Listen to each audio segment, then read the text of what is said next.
दुनिया में दो तरह के मुल्क होते हैं, एक वो जो पाबंदियों, धमकियों और दबाव के सामने झुक जाते हैं, और एक ईरान जिस पर तकरीबन निस्फ सदी से मुआशी पाबंदियां, सियासी तन्हाई, फौजी दबाव और मुसलसल धमकियों का सिलसिला जारी है, लेकिन वो आज भी अपनी जगह खड़ा है। जरा सोचें, आखिर ईरान में ऐसी क्या बात है? क्या उसकी ताकत सिर्फ मिसाइल है? क्या उसके पास कोई ऐसा खुफिया राज है जो दुनिया की सुपर पावर अमेरिका को भी बार बार उस पर तवज्जो देने पर मजबूर करता है? या फिर उसके पीछे एक ऐसी सोच, एक ऐसा नजरिया और एक ऐसी क़यादत है जिसने पूरी कौम को मुश्किलात बर्दाश्त करना सिखा दिया? आज की वीडियो में हम इन्हीं सवालों के जवाब तलाश करेंगे। हम जानेंगे कि बरसों की पाबंदियों के बावजूद ईरान क्यों नहीं टूटा, आयतुल्लाह खामनाई की क़यादत ने ईरानी कौम को किस तरह खुद इन्हिसारी और मुज़ाहमत का पैगाम दिया, ईरान ने किस तरह अपनी दिफाई सनत, मिसाइल प्रोग्राम और ड्रोन टेक्नोलॉजी को अपने वसाइल से आगे बढ़ाया, और आखिर वो कौन सी चीज है जिसे बहुत से तज्जियाकार ईरान की असल ताकत करार देते हैं। जहां एक तरफ ईरान तन्हा खड़ा दिखाई देता है, वहीं दूसरी तरफ अमेरिका, इसराइल और उनके मुतादिद इत्तेहादी ममालिक उस पर मुसलसल दबाव डाल रहे हैं।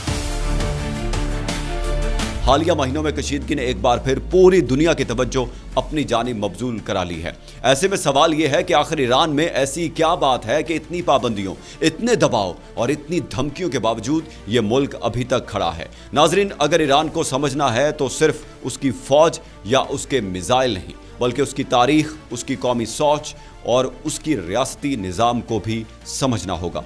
तकरीबन निस्फ सदी से ईरान पर मुख्तलिफ नौयत की पाबंदियां आयद हैं। उसके तेल की बरामदात महदूद की गई, बैंकिंग निज़ाम पर सख्त पाबंदियां लगाई गई, जदीद टेक्नोलॉजी तक रसाई मुश्किल बनाई गई, लेकिन इसके बावजूद ईरान ने हार नहीं मानी। उसने अपने दिफाई शोबे, मिसाइल प्रोग्राम, ड्रोन टेक्नोलॉजी, साइंसी तहकीक और मकामी सनतों पर मुसलसल काम जारी रखा।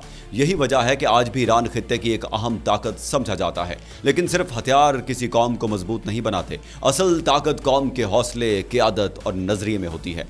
आयतुल्लाह खामनाई बरसों से अपनी खिताबात में खुद इन्हिसारी, कौमी वहदत और बैरूनी दबाव का मुकाबला करने पर जोर देते रहे हैं। उनके हामी कहते हैं कि उन्होंने ईरानी कौम में यह एहसास पैदा किया कि अगर बैरूनी दुनिया दरवाजे बंद कर दे तो भी अपने वसाइल पर भरोसा करके आगे बढ़ा जा सकता है, जबकि उनके नाकदीन उनकी पॉलिसियों पर मुख्तलिफ आरा रखते हैं। यह हकीकत भी अपनी जगह मौजूद है कि ईरान के अंदर मुख्तलिफ सियासी और समाजी नुक्ता नज़र पाए जाते हैं, लेकिन रियासती सतह पर खुद इन्हिसारी को मुसलसल फ़रोग़ दिया गया। पाबंदियों के बावजूद जब जदीद असलहा खरीदना मुश्किल हो गया तो ईरान ने अपनी मिसाइल टेक्नोलॉजी, फ़ज़ाई दिफाई निज़ाम और ड्रोन प्रोग्राम को मकामी सतह पर तरक्की देना शुरू किया, और आज यही सलाहियतें आलमी ताकतों की तवज्जो का मरकज़ बनी हुई हैं। इसके साथ साथ तालीम, इंजीनियरिंग और साइंसी तहकीक पर भी सरमायाकारी की गई ताकि बैरूनी इन्हिसार कम से कम हो। मजहबी शनाख्त भी ईरानी रियासत के बयानी का एक अहम हिस्सा है। हुकूमती मौक़िफ़ में मजहबी इक़दार, कौमी खुद मुख्तारी और मुज़ाहमत को एक साथ जोड़ कर पेश किया जाता है, जिसने मुआशरे के एक बड़े हिस्से में साबित कदमी का जज्बा पैदा किया। अलबत्ता यह भी हकीकत है कि मुआशी पाबंदियों ने आम ईरानी अवाम के लिए महंगाई, बेरोजगारी और मुआशी मुश्किलात में इजाफा किया है। इसलिए ईरान की तस्वीर सिर्फ ताकत या सिर्फ कमजोरी की नहीं, बल्कि दोनों पहलुओं का मजमुआ है। अब सवाल यह है कि अगर इतने दबाव के बावजूद ईरान आज भी आलमी सियासत में एक अहम किरदार है तो उसकी वजह क्या है? शायद उसका जवाब यही है कि किसी भी मुल्क की असल ताकत सिर्फ उसके हथियारों में नहीं, बल्कि उसकी सियासी हिकमत अमली, कौमी इदारों, मकामी सनत, अवामी बर्दाश्त और क़यादत के फैसलों में भी होती है। यही वजह है कि आज भी अमेरिका और उसके इत्तेहादी ईरान पर दबाव बरकरार रखे हुए हैं, जबकि ईरान अपनी पॉलिसी पर कायम रहने की कोशिश कर रहा है। आने वाले दिन ये तय करेंगे कि मामलात मुज़ाकरात की तरफ जाते हैं या खित्ता मजीद कशीदगी की तरफ बढ़ता है।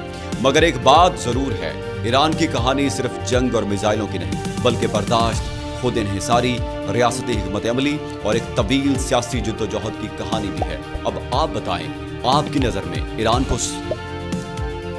में ईरान की सबसे बड़ी ताकत क्या है? अपनी राय कमेंट सेक्शन में ज़रूर शेयर कीजिए।